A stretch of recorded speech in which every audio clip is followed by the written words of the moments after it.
January 2024, former President Donald J. Trump is poised to win the Republican primary. China's economy, once an engine of growth for the world, now languishes amid a nationwide housing crisis that threatens global aftershocks. Ukraine's future remains balanced on a knife edge as its forces falter under constant Russian attack. And in the aftermath of a terror attack by Hamas in Israel that left hundreds of men, women, and children dead, war rages in the Middle East. There is an inescapable feeling that we all may be driving into a storm. That is why we could not think of a more appropriate guest in conversation for the 21st episode of the Ask podcast. Over the course of his award-winning career as a photographer, Tony O'Brien has documented the lives of drug addicts on the streets of Washington, D.C., the struggle of Afghan rebels fighting the Soviet occupation of their country, and a British expedition climbing Mount Everest. As an overseas correspondent, his photographs have been featured in Life, Time, Newsweek, the New York Times Magazine, and many other national and international publications. He has 2 published books of his photography, Afghan Dreams, Young Voices of Afghanistan by Bloomsbury Publishing, and Light in the Desert, Photographs from the Monastery of Christ in the Desert by the Museum of New Mexico Press. Tony's photography has been exhibited at the Museum of Our National Heritage in Massachusetts, the Adam Center of Photography in Cairo, the Atrium Gallery at the Marion Center of Photographic Arts, and the museum, among others. And in 1990, he went into the storm of the First Gulf War, photographing the American troop buildup, the battle, and aftermath over the course of 6 months for Life magazine. My co-host, Cliff W. Gilmore, and I invite you now to join our guest, award-winning photographer and personal family friend, Tony O'Brien, and discover what it was like driving into the storm of that war. Okay. Tony, thank you for being here with us. It's really a pleasure to have you on the Ask. We were talking offline about the significance of you and your family, to my own experience of living here in New Mexico. For those of you, probably everyone who's listening to this may not be aware, but Tony and his family have been such gracious neighbors and friends to myself and my family here in the Hill in Santa Fe for many years now. And it's high time that I had the honor and privilege of having you on the podcast to talk about a really fascinating career as a photojournalist. So thank you for being here, Tony. Well, no, thank you, Weiss, very much. And it's really actually an honor to be here. I've been paying attention and watching your podcasts, and I commend you both. So yeah, I'm very, very happy to be part of this. And thank you very much for asking me. And speaking of both, I would like to also welcome my co-host, Cliff W. Gilmore, who has been such a great part of this podcast over the past year.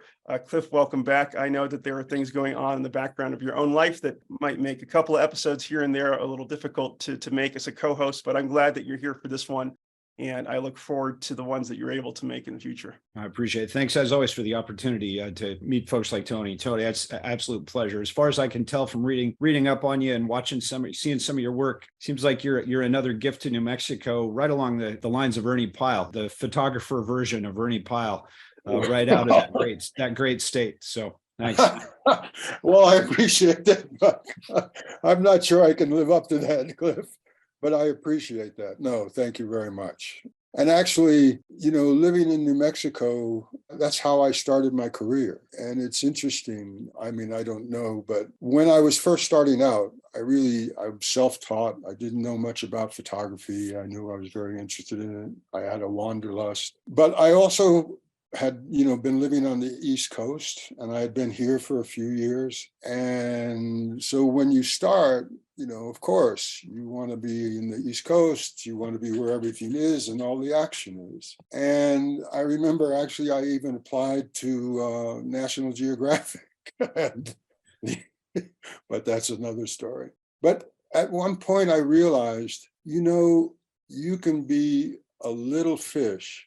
You're going to be a little fish in a very, very big pond. Mm-hmm. And maybe if you go back to New Mexico and Santa Fe, you'll be a little bit bigger fish in a pond. And that's what brought me back here. And that's when my photography really started. So it's a brief little aside. You mentioned that you decided to come back to Santa Fe. So did you have at that point like some kind of roots here in Santa Fe at that point? Yeah, no, I had come back. I had come out to Santa Fe in 1968, and I had a year to go in school. And there was a small school here, the College of Santa Fe, and I went there to finish up. And that's when I first discovered the Southwest. It was a shock to begin with. Coming from Washington, D.C. and New York City and the East Coast, I had thought I'd landed on the moon. And so then I left after school. I worked for a couple of years and then traveled, did some traveling. And that's when I really decided I'm going to get involved in photography. And when I came back to the States, I went back to Washington to begin with, but just for a very short time. My parents were there. But that's when I decided, no, this isn't the place. I need to go back to Santa Fe. And that's how it all started. I mean, and then when I came back, as so many things in life, various people came and touched you and helped you, gave you support, this little blip happens. You show up, you're at the right place at the right time. And one thing leads to another. But I was just very fortunate. Tony, you started with Santa Fe, New Mexican. Is that right? Yeah. And so that, it sounds like, was the springboard that took you into photojournalism. Is that what you had in mind when you started looking at photography? Was photojournalism, or were you thinking, more along the lines of some other form of the art? I always had a wanderlust. So I guess really what I was thinking about was, through photography, being able to wander about and maybe doing work for, like National Geographic, of course, but also Travel and Leisure, the beaches of somewhere or whatnot. And somehow I sometimes say I got on the wrong bus. I had the blue transfer instead of the red transfer.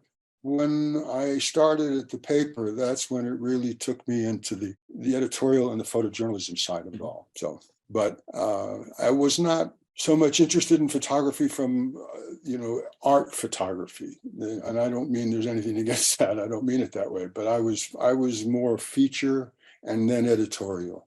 Mm-hmm. And that's what happened.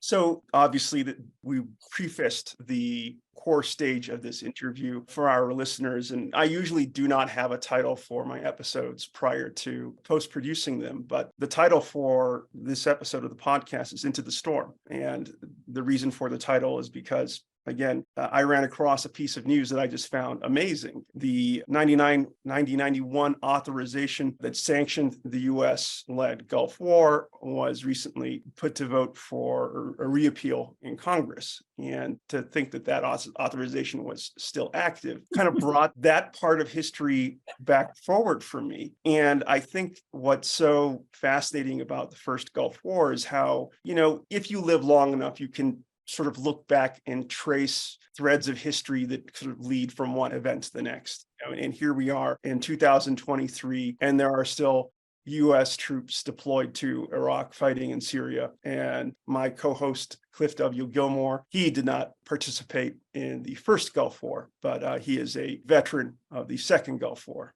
Operation Iraqi Freedom, in his role in the Marine Corps. And I just thought that it was a unique opportunity to bring you on and sort of look at that moment in your career as a photojournalist. And so I guess my next question hopefully helps people understand the pavestones that you took that prepared you for an assignment of the scale of magnitude of covering the first Gulf War for Life magazine. In the years before your assignment, we understand you spent some time in Afghanistan covering the fighting between the Mujahideen and the Soviets. What was that experience like, and how may it have prepared you to cover an assignment of the magnitude that we're looking at in this episode?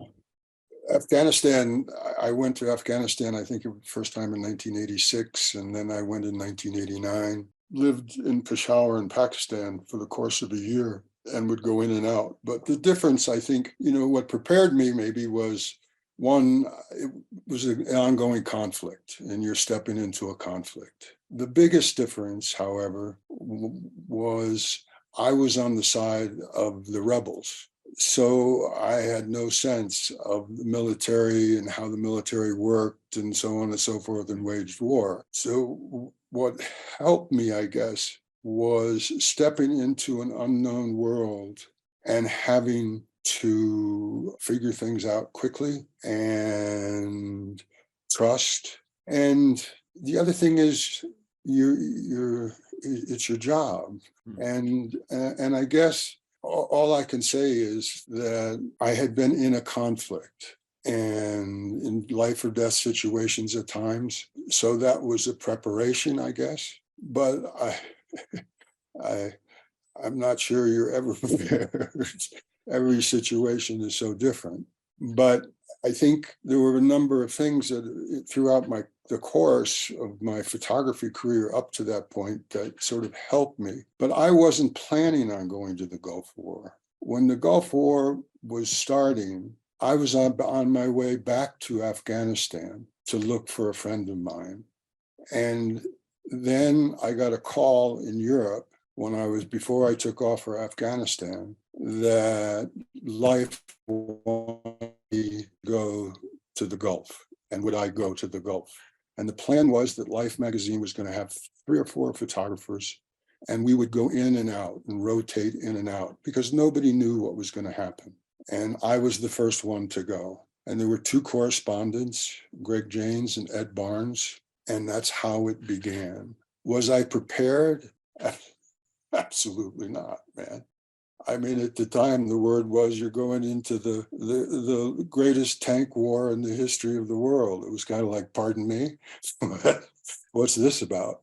And it was in another part of the world I knew nothing about. I mean, other than news and whatnot. But once again, this is what you do. So I went, and it just began. And fortunately, I was with Life magazine. And I would say, for the most part, most people that were covering this had never experienced what they thought this war was going to be. I don't know if that makes any sense. But just once you're there, one thing leads to another. You meet this happens, that happens. But I do know one of the things that I thought about. When war is reported, for the most part, every day you'll see a face, and the next day it'll be a different face, and the next day it'll be a different face. You have no sense of humanity, who that person is. You have a little, but there's no real connection. And I thought, there's this whole thing of what's it called now? Oh my God, I lose these terms. When you're embedded, and there's a whole thing about being embedded. That's not a good thing from a journalistic standpoint of view, because you get manipulated, you get too close, you're not going to be objective. Oh, what the shit? I'm sorry. Our job is to be objective.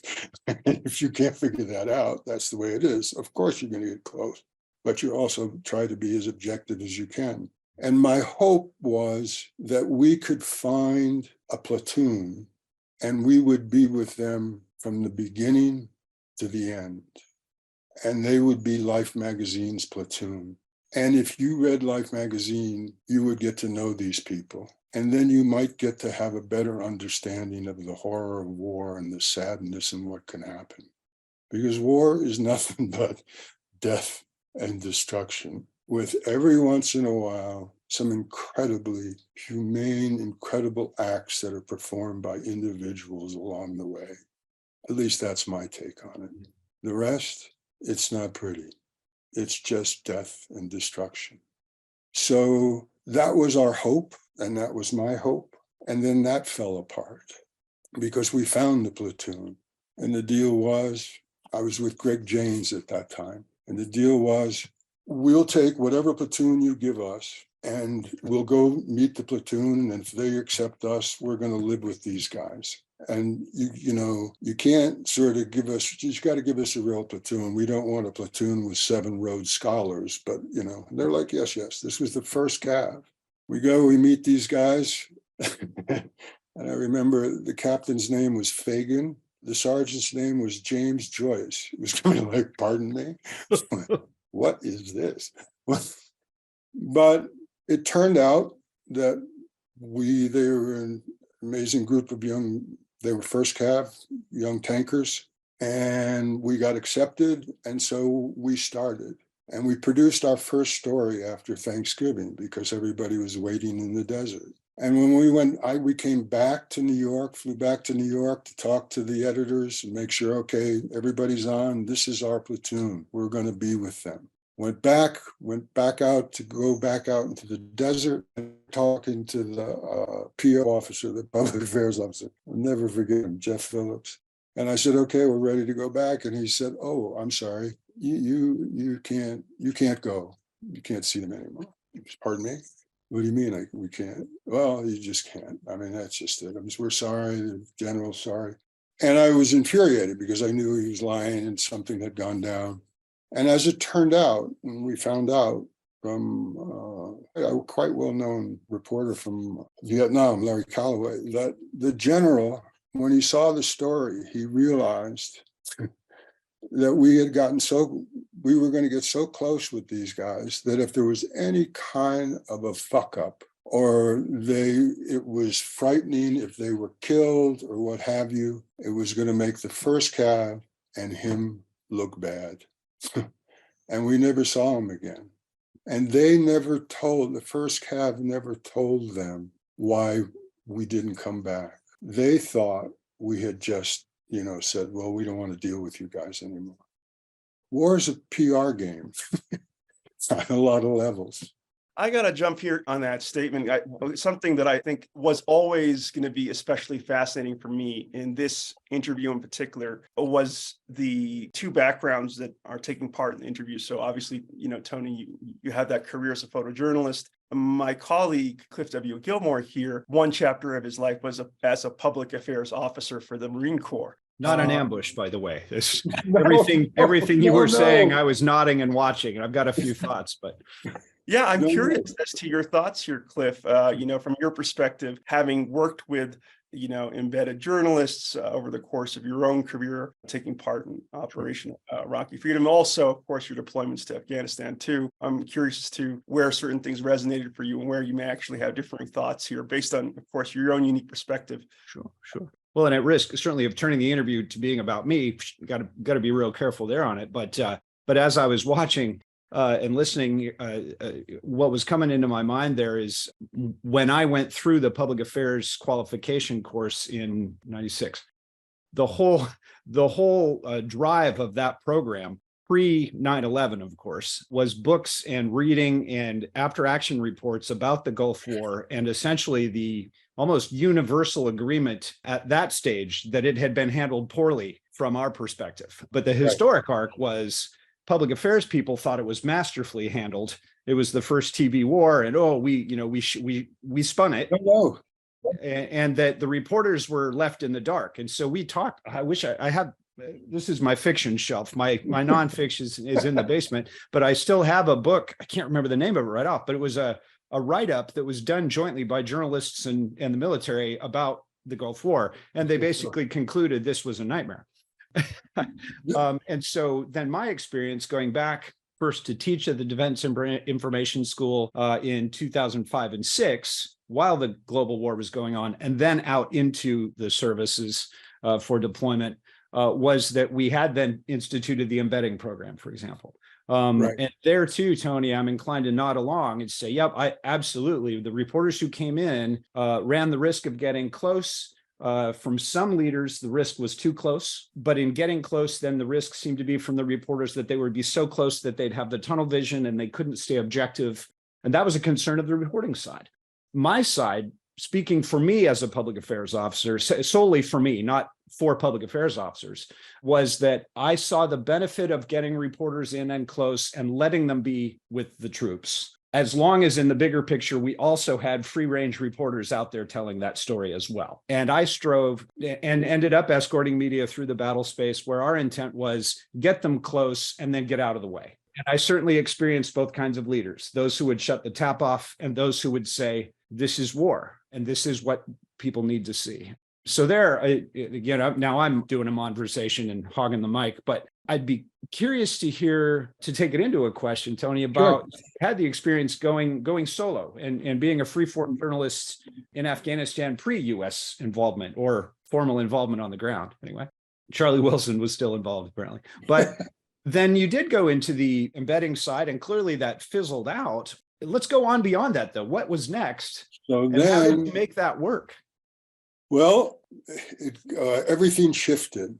Okay. Greg Janes went off to Jordan, refugees. Ed Barnes and I stayed in the Gulf. And then what happened along the way was life realized, since I was there and we had been there, the contacts we made were so important that it would be crazy to send in another photographer. Then he'd have to begin, or he or she'd have to begin again, in a sense. And so they said, okay, you just stay. I was like, oh, thank you very much. How long? For a long time. No, but so I became the photographer. And so Ed and I then decided, okay, and Ed Barnes, I mean, this was all new to us. This was our real first step into war, quote unquote. And I'm not taking anything away from the Afghan war, because that was frightening in its own way. But this was tanks, this, that. And we decided that we were just not, that was it. We were going to be renegades and we were going to be off on our own. And that's what we did. And then one thing led to another along the way. And I'll tell you a funny story right up front, that when the war was basically over, and we were leaving Iraq, going back to Dhahran in Saudi Arabia, there was a convoy coming from Dhahran going into Kuwait to cover, quote unquote, the war. And it was kind of over. The city had been taken, everything.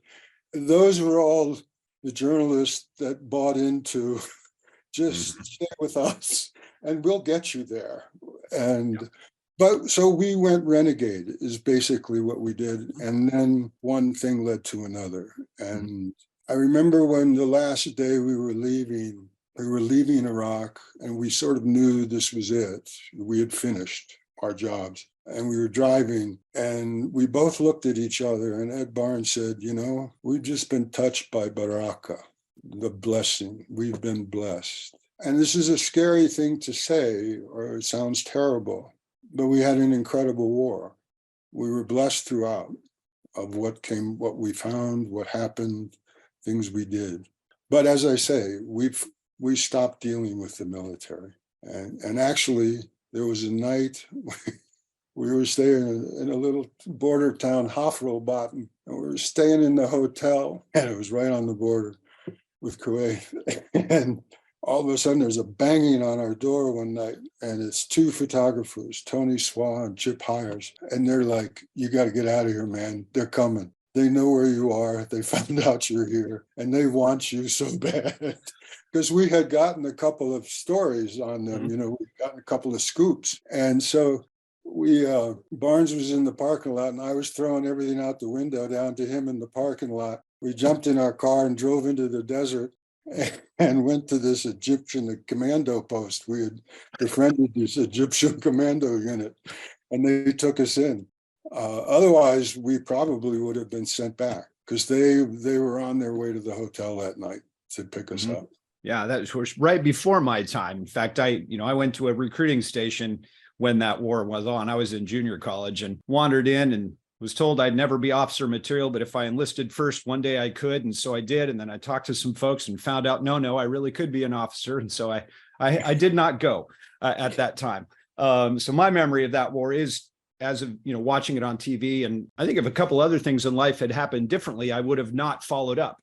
Right. I went off to college and I was on a theater scholarship, in fact, and then a couple of things happened and put me right back into the path. And then 20 years later, there I was. But it's fascinating hearing you describe that experience on that. And if I may, thank you. And that I hesitate even to say, because I'm one of those, I get the thank you for your service all the time. And it always makes me go, But thank you, as somebody who escorted folks through the space and somebody who understood the earlier stages of it when independent reporters said, nope, thanks, I'll go it alone.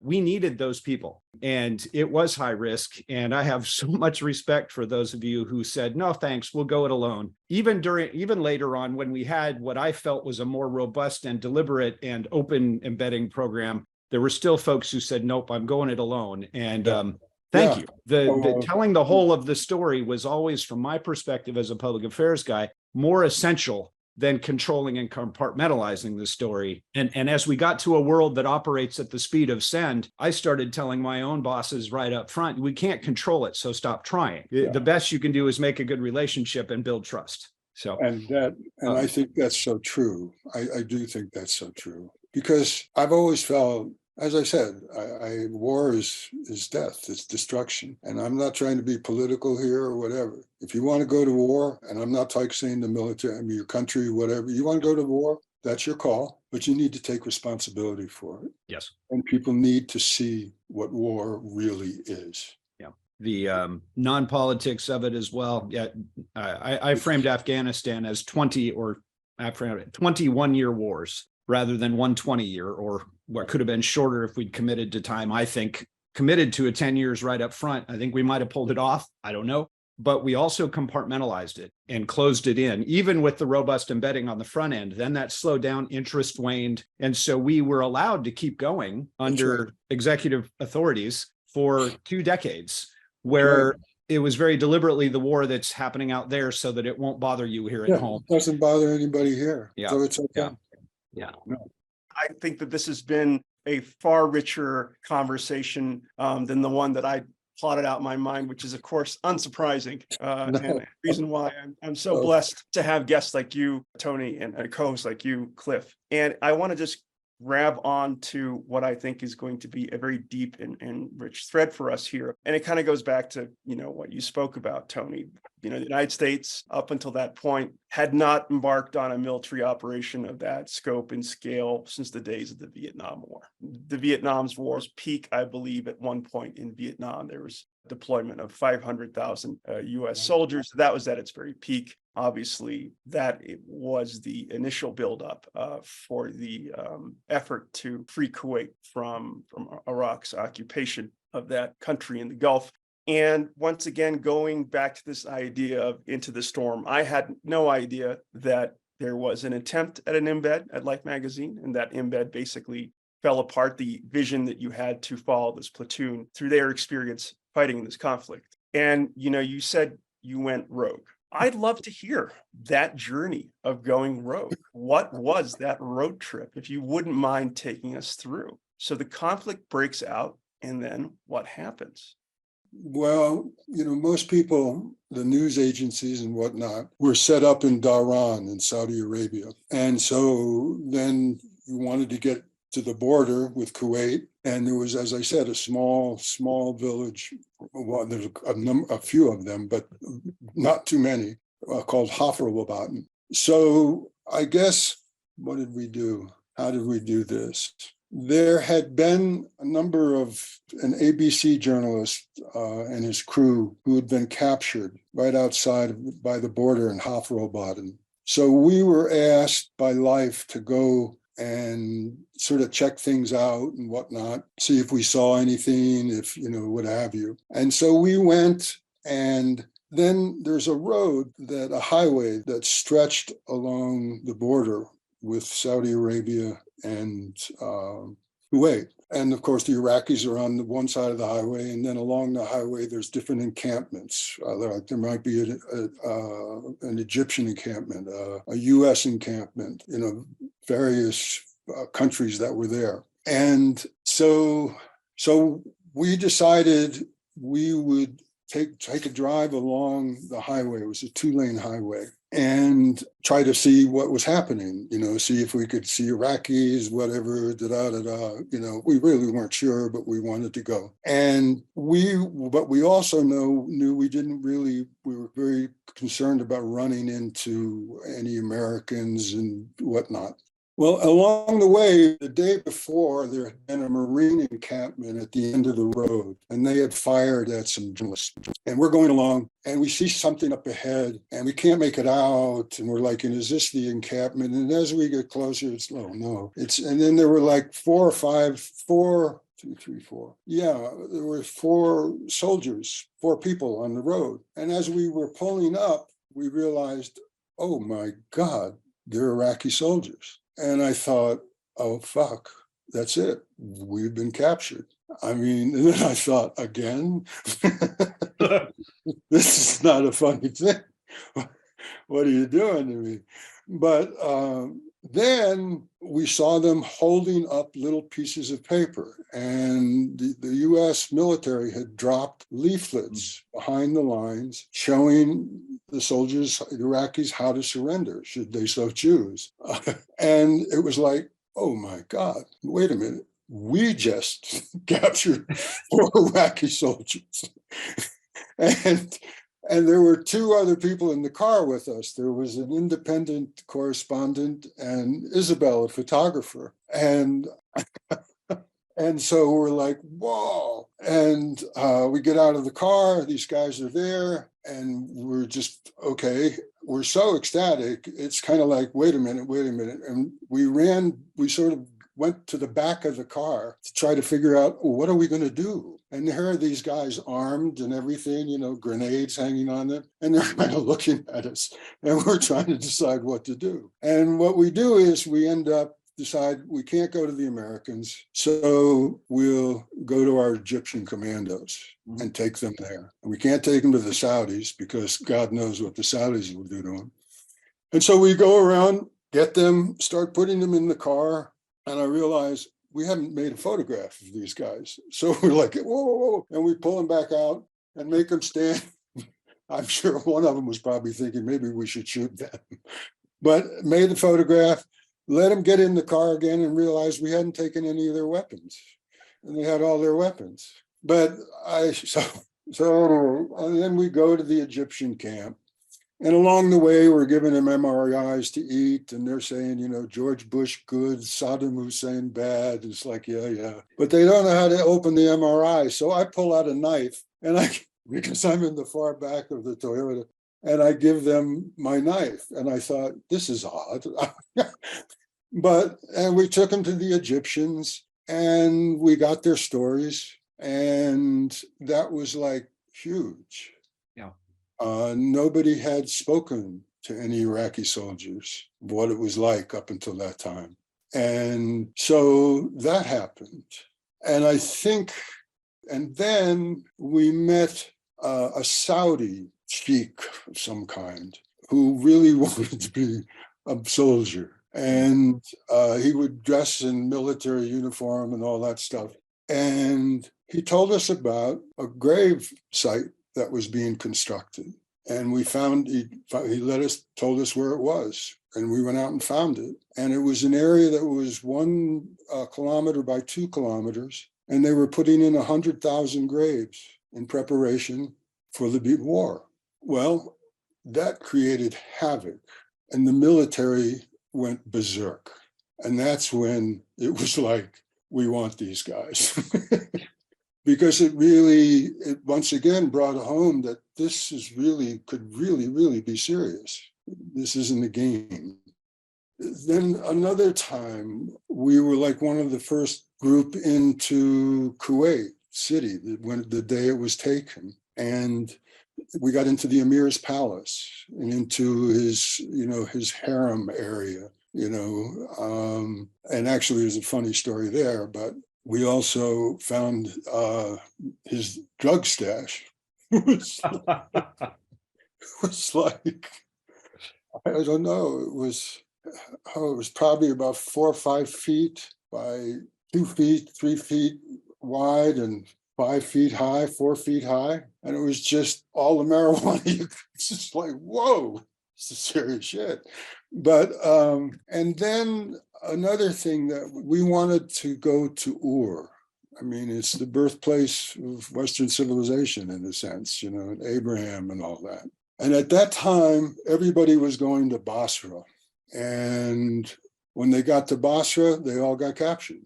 But we had decided to go once again on our own, and we went off and ran into American soldiers hither and thither. And I'll tell you one quick story, very quick, just for you, Cliff. So by this time, we know the war's over. I mean, it was, third, fourth day, fifth day, I forget what. But it's solid 100 hours. Yeah. It's over. We won, okay? And we're on this highway, 4-lane highway. And there's these overpasses that they don't go anywhere, but there's, overpasses, like you see on an interstate. And we come across the 82nd Airborne. And these guys had been deeper into shit than most of them, Yep. and they had seen some shit. And there they were, and it was kind of raining, and they were under the underpass on the hillside, and just sitting there, and we get out of the car, and they're like, whoa, giving high fives. Can I take a picture? Yeah, man. I go to lift my camera up, and bam, a hand comes in front of my camera. And it's the captain or the sergeant who gets the captain. He says, what are you doing? Can't take a picture, or, says, the war's over. We won. Look at these guys. I mean, they're incredible. And we're going back and forth. And I said, come on, man. I mean, so finally he says, okay. And I start to raise my camera. He says, wait a minute. He says, okay, now guys, change. I want you to change into your clean uniforms, your clean shirts. I was like, and they were like, and have you seen the pictures of World War II? And it was kind of like, wait a minute, these guys have been in it. Look, it's not. So I didn't take the picture, and they didn't want me to. They were like, cheered me. No, we're not doing this. Yeah, they didn't want to be known as the cleanest generation. Yeah. I'm sure.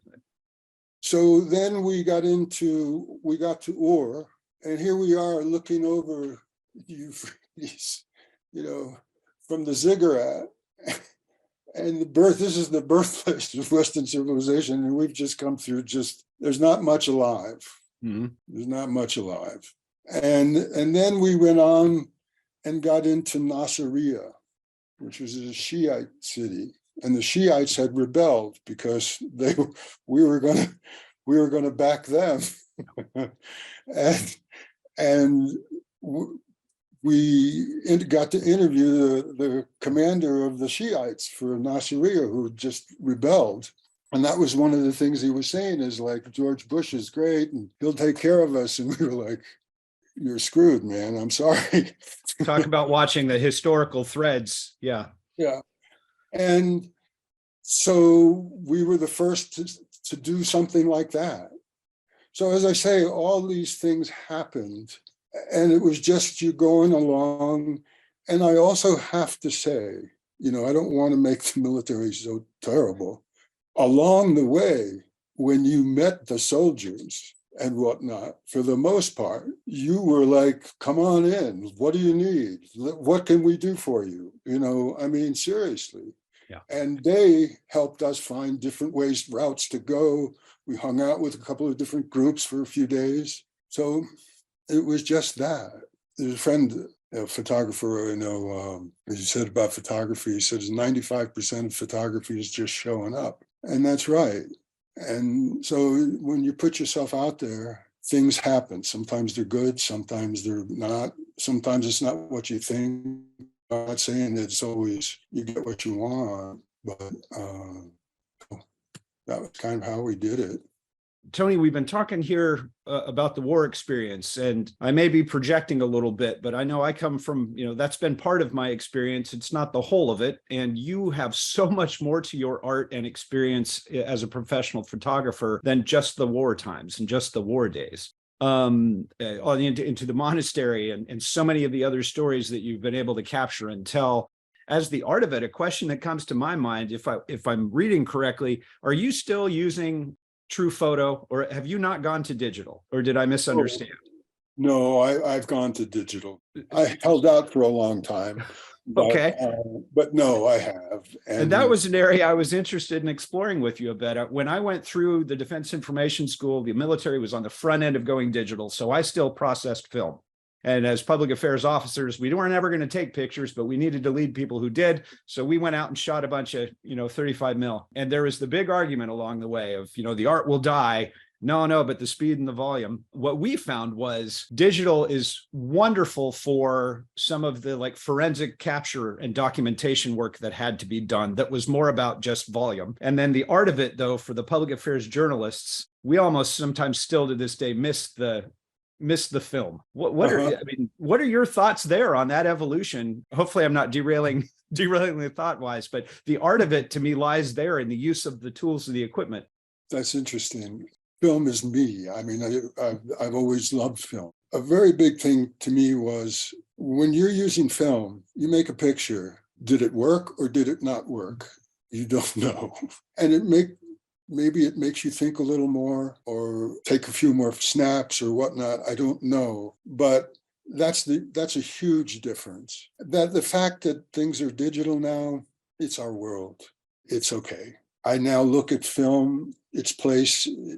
Film will be to photography what prose is to poetry, in a sense. I don't think it's ever going away. It'll always be there in some form. But I don't know what digital has done. And this is something, everybody's a photographer. And a blogger and a writer. And you get so inundated with photographs that it's almost too much. Once again, I think when you look at it, the process is very similar, although it's starting to go beyond now what you can do. But you put your photograph into Lightroom and you work on it like you did in a dark room and so on and so forth, and off you go. But yeah, it's changed things. But that's the world we live in. And it's okay. I mean, it really is. But I just think that one of the problems, we see so many images, they begin to lose their impact, I guess. Maybe I'm wrong, but I think one of the things that resonated with me very much in reading, prepping for this to talk with you and reading about your background was that space you found to slow down. And in leading young Marines in particular who were combat correspondents, that was where we wrestled digital versus was that now it was 1,000 pictures, oops, I accidentally hit the button, getting them to slow down to find the composition, getting them to slow down and find the time to breathe, to observe and find the right picture resonated. Yeah. And I suspect Wise has some questions for you there along that line of more into your art. So I wanted to hand it back to his way. But that slowing down sure resonated with me, both as a leader and personally now today, but yeah, I mean, different story. Because as a photojournalist, you're chasing all the time. Mm-hmm. And you got to be careful. You're chasing too much. Anyway. You said something that really struck me, Tony, as a sort of a tangent of Cliff's question here, which I think is so important. You noted how the advance of technology when it comes to photography has allowed an inundation of the medium. And I think that that's where a very traditional career in the one that you led for most of your life as a photojournalist is now more important than ever when it comes to essentially verifying the truth, the central truth of an image. I mean, we have gone through an incredible seismic technological revolution over the last several months when it's come to AI-driven technology, which can basically fabricate people that never lived and also fabricate voices that never were in a way that is just absolutely, it just boggles the mind. And now our social media feeds are full of, once again, people that never existed, events that never took place. And I think it just sort of reminds us now more than ever of the importance of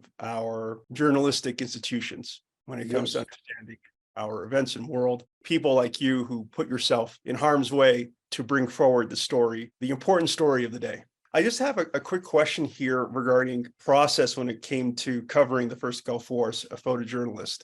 How did you get your photos out? I'm imagining there was a frantic 5 days. So were you getting your photos out as they were being taken, or did you have to wait until you arrived at a point where you could get your photos to your editors? And then given the fact that you were basically on this highway of death and destruction for 5 days following U.S. forces into Iraq, how did you keep yourself and your fellow journalists supplied during that time?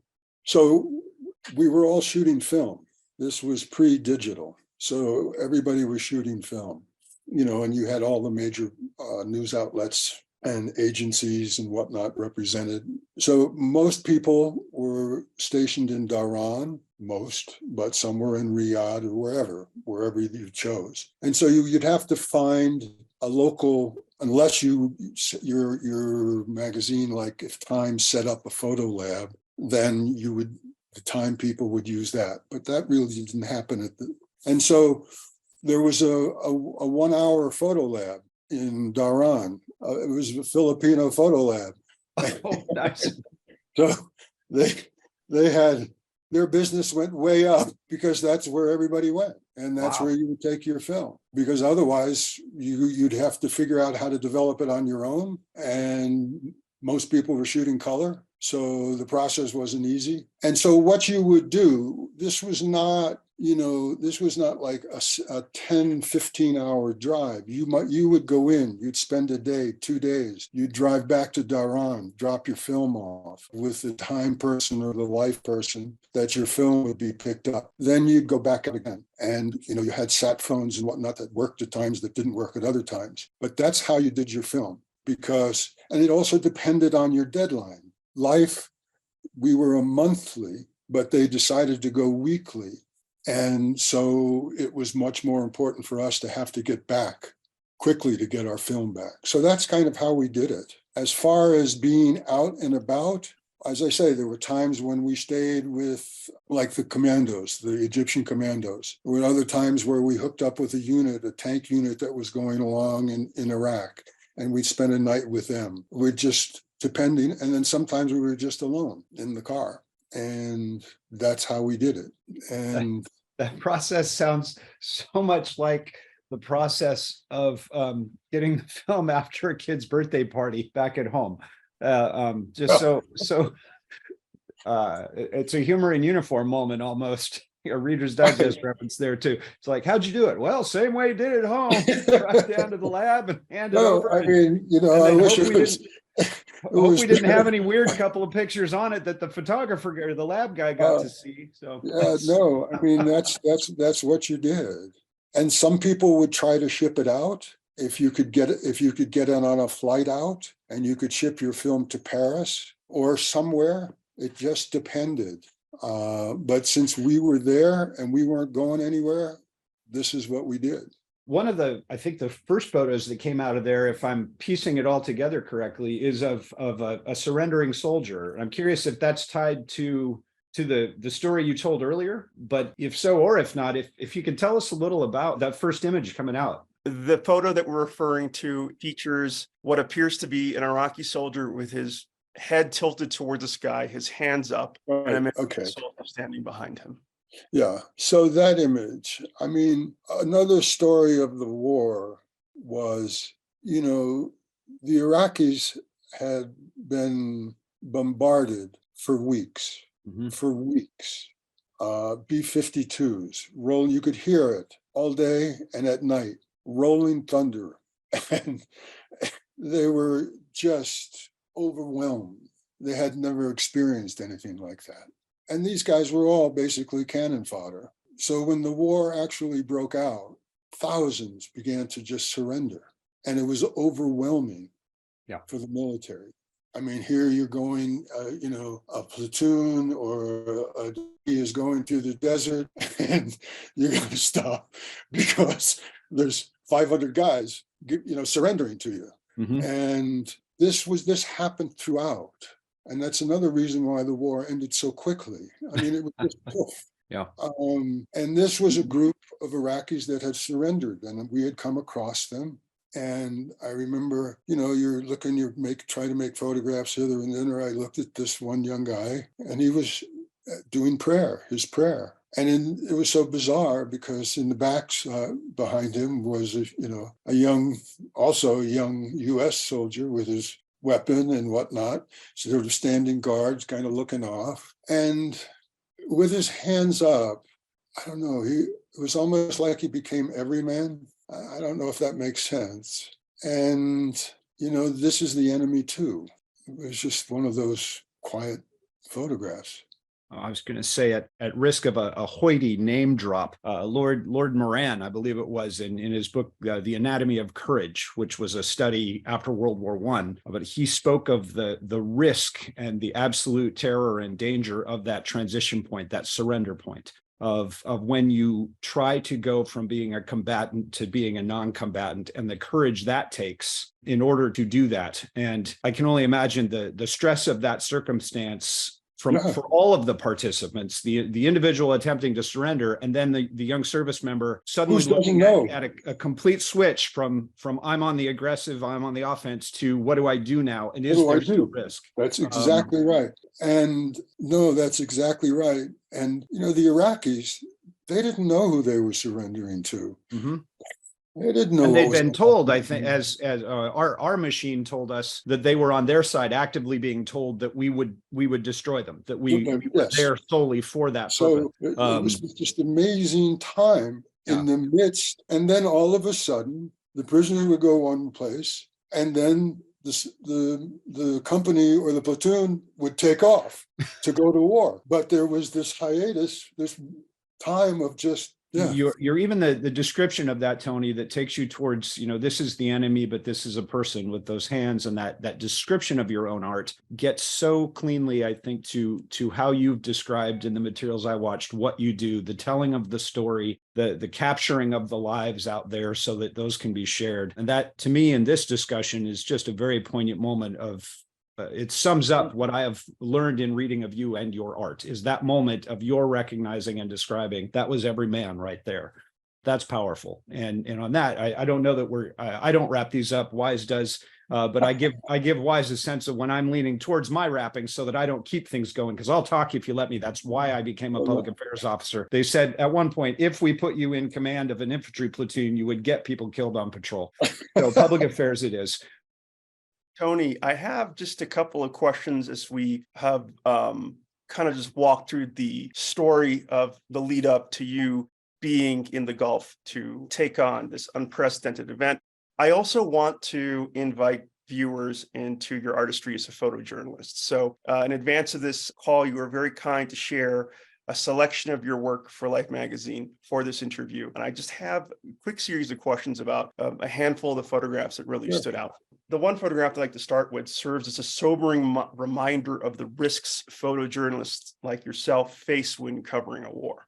All a viewer can see here is an AK-47 contrasted starkly against what looks like a white door or a wall. And the last third of the frame is pitch black, save for what looks like a spent shell casing hurtling towards the camera. It's a startling image and beautifully composed. And it's also obviously in a moment of violence and danger. So for you to have the presence of mind to capture that, I thought speaks to your skill as a photographer. Could you tell us a little bit about that photograph? Yeah, I remember it was, we had just gotten into Kuwait City. We were with a group of special ops, and there had been a gathering, and all of a sudden there was some sniper fire, and everybody went for cover, and he was behind the door, and I saw it, and it's funny, and I made the picture. I guess in some ways I was trying to think, okay, how do you show something that's going on like this, but it's just out of your range as far as exactly where the sniper was or coming from. So I think it was a combination of seeing everything and trying to compose, but one of those things of not knowing really if you did. And then another thing, I was talking with a friend yesterday, and he'd been in Vietnam, and he was talking about how, sometimes it was so strange when you'd be in a very weird situation, all of a sudden you just became calm. Yes. And I don't totally understand it. But I do remember, it's funny you mentioned that, at that time where I slowed down. Instead of moving faster, which I think I wanted to, I sort of, and I questioned myself. I can kind of remember, like, what the fuck are you doing? I don't know. I mean, it was just, that's how it happened. And I thought that maybe when I slowed down, this is another reason why you shouldn't be in these situations. You're not reacting properly. So it was nice to hear what my friend said yesterday. But anyway. You at one point said that your colleague turned around and at the end of that experience of 4 or 5 days and said that you both were blessed. And seeing the photos that you shared with me, I kind of get a sense in part where that may have came from, because for those 4 or 5 days, you were surrounded by a lot of graphic death. And that was also part of what you had to find a way to photograph with sensitivity and humanity and bring that back to the American public so that they understood the universal human toll of the conflict as well, even though it was an overwhelming US victory over Iraqi forces. And one photo within that column stands out to me especially. Here's to show the interior of a truck filled with the corpses of dead Iraqi soldiers. A difficult image, but softened by what appears to be blankets thrown over them to provide them some dignity in death. Could you give us some context about this image and share with us your thoughts and approach to handling the depiction of death in your role as a war journalist? Yeah, that was a very disturbing image. We were in Nasiriyah, and we were with the rebels, and they had told us that there's these trucks with Iraqi dead bodies and whatnot. And we're like, what? And so I went. One of the guys took me along to them. And I remember as we approached, there were like 3 tractor trailers. And this particular trailer, the door was open, and another one, I think they were closed. One was closed and one was partially open. And I remember as we got, closer to it, it was like poof. I mean, it was almost like you could smell the death. You could. And then we approached it, and it was like, oh my God. And what do you do? And how do you do this? And I really was overwhelmed. I mean, it was just this entire trailer, the length of it, with just bodies piled on top of one another. And I remember it started out that photograph.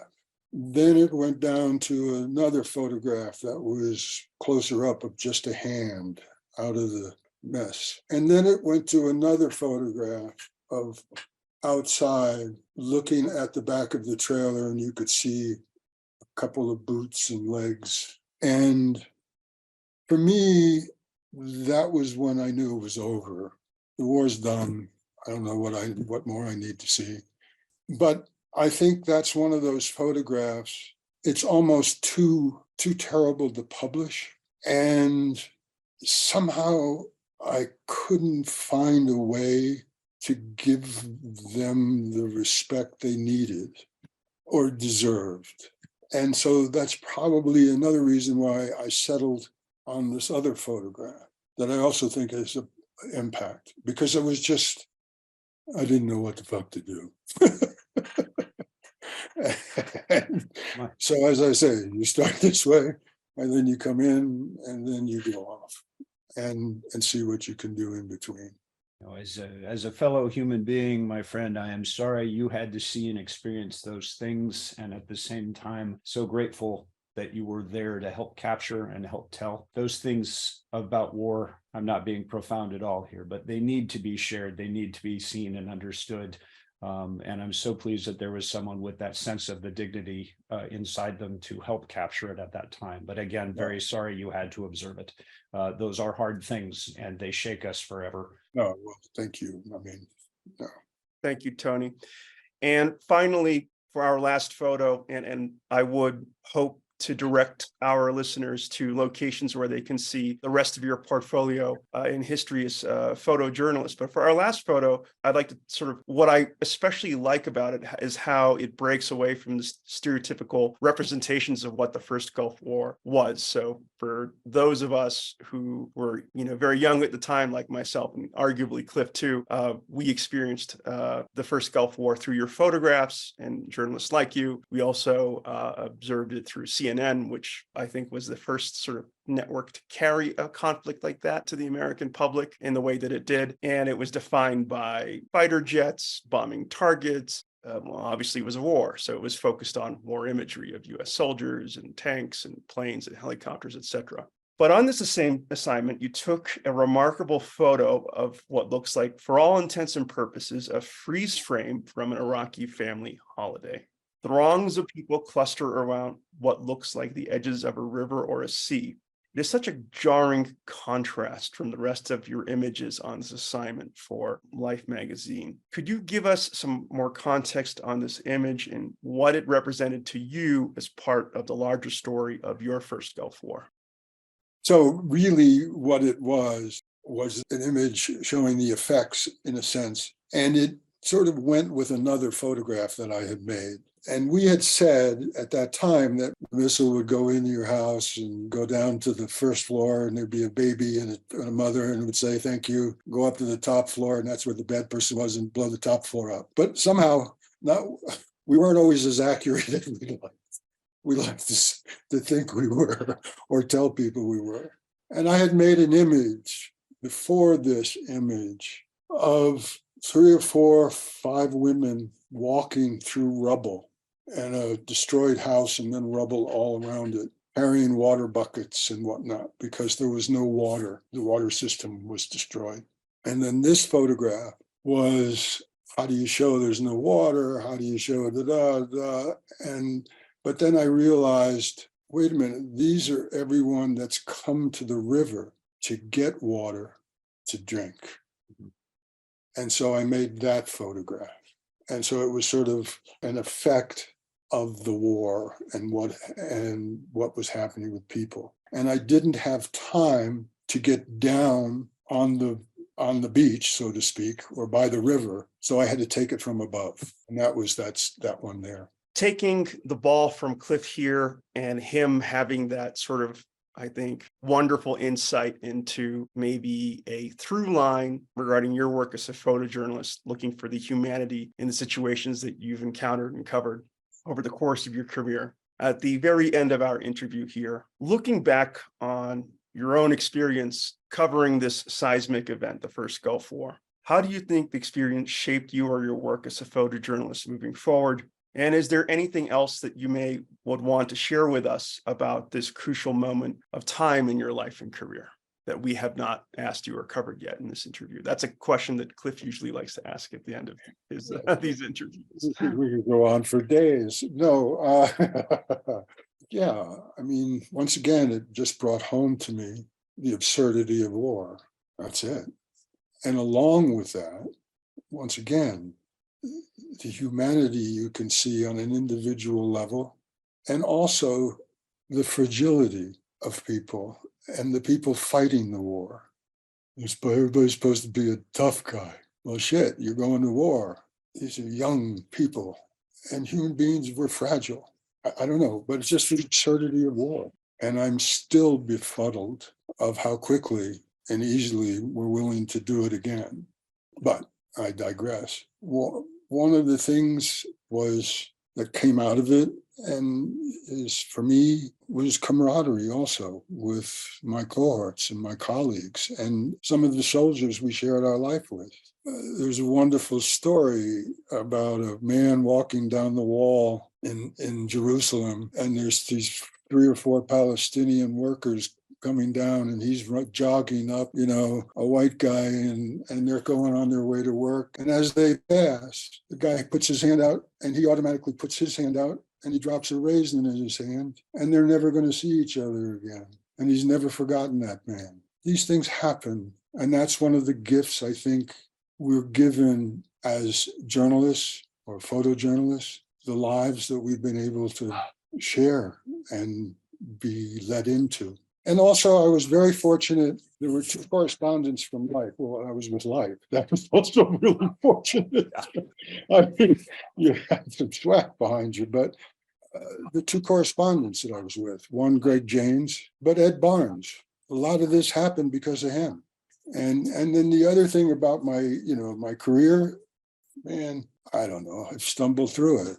I've been blessed along the way, and I've had incredible support along the way. Somehow you make me feel that I'm much bigger and better than I am, because I'm not. I'll accept it, but I'm not quite there. But I thank you very much. I love your laugh and the humility behind it. And I just really appreciate your investing this time with us today, Tony. It's been a pleasure meeting you and learning more about who you are. Thank you so much for all of this. No, thank you, Cliff, very, very much. I've truly enjoyed meeting with you and chatting with you, truly. And Weiss, thank you very much. I credit the creation of this podcast in part to the incredible neighbors that I've been surrounded by the past 4 years, you and, of course, Mike O'Sullivan with his own life and stories and adventures, along, of course, with your amazing wives and partners. And we're a big part of these chapters of your lives, respectively. For those listening who may want to follow up on your body of work as a photojournalist, where could we direct them to? I would just Google me, and some things will come up. Google me. I love that. I love that response. And hopefully I should be more, I was much more in control of my life. But now that I've passed 75, I kind of think, listen, man, that just things go where they go and it's going to be okay. Didn't the university recently archive your work for posterity? Yes. No, actually, yes, I've been sending my archives, and I feel very, very fortunate and very humbled with this, to the Briscoe Center of American History at the University of Texas. And they're collecting documentary and photojournalism and have collected a lot of Time Life photographers and whatnot. But I think, as a photographer, your biggest hope is that your work can find a home, and I've been blessed once again. I keep getting blessed. I mean, seriously, my work has a home with some other really wonderful, wonderful photographers that in many ways I don't deserve to be with, but what the hell, I'll take it. I think Edward Barnes, what he said to you in the days after the Gulf War, that was some strong baraka that you guys both sit from, and it stayed with you in the years since. And I think that's an excellent way for us to close out this interview. Tony, thank you so much for your time and for guesting on The Ask with myself and my co-host, Cliff W. Gilmore. It was an honor and pleasure speaking to you. Well, thank you, Weiss, very much. It's mutual. And I appreciate what you both are doing. And I thank you very much and wish you nothing but the best. Take good care. And here, at the end of the 21st episode of The Ask, and at the top of the new year, I would like to acknowledge the long pause and would like to extend a personal thanks to our audience for your patience and understanding. I have a lifelong commitment to sustaining this podcast, and your support and encouragement mean the world to me. See you back here at The Ask very soon.